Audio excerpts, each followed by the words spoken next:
tell me about the man at the heart of this particular story. First, tell me, who's Jonathan Walp and what did he do in the DRC that's gotten him into trouble?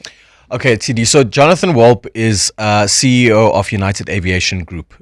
It's a sort of high-end charter company based at Lanseria Airport, where they do private charters and so forth with jets and choppers and things of those likes. But Jonathan, how he comes into the picture is last year. During the presidential elections in the DRC, there was a contract that was or tender awarded out to a company from the DRC, Energia, and that was for the value of about 11 million rand. They subcontracted Jonathan to supply the country with 2 choppers.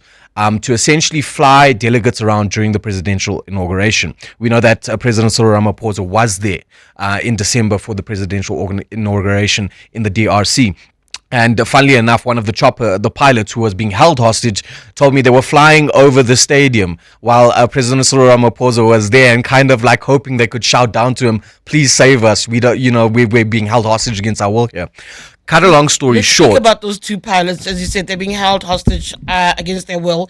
They were in the DRC for a month, but there was a particular week, yes, I think, that you speak about in the story. They were held hostage for about 5 days against their will. They were not allowed to leave their hotel. Their choppers were basically seized by the DRC military and held at a military base in the capital. And basically what goes on here, Tshidi, is Jonathan is awarded this contract, but doesn't end up paying the pilots that he contracts to go to the DRC to do the work. So they tell the DRC government, look, we haven't been paid, we can't do the job. They're then forced to do the job by a certain general in the DRC, and after the job is completed, they're not allowed to leave the DRC because Jonathan owes the DRC government $60,000, which was paid as a deposit for the job to be done. He also hasn't paid the broker, which is another $90,000, and he also hasn't paid one of the pilots who was held there, or the company contracted, 3 million rand.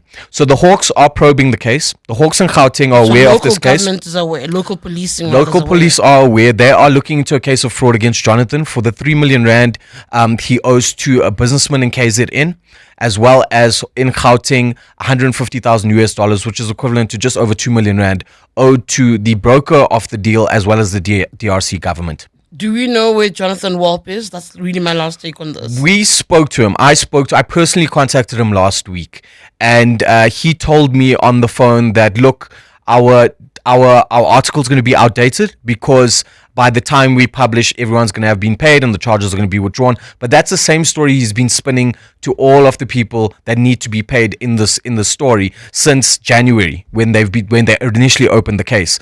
Jonathan, as we understand, is in Cape Town at the moment.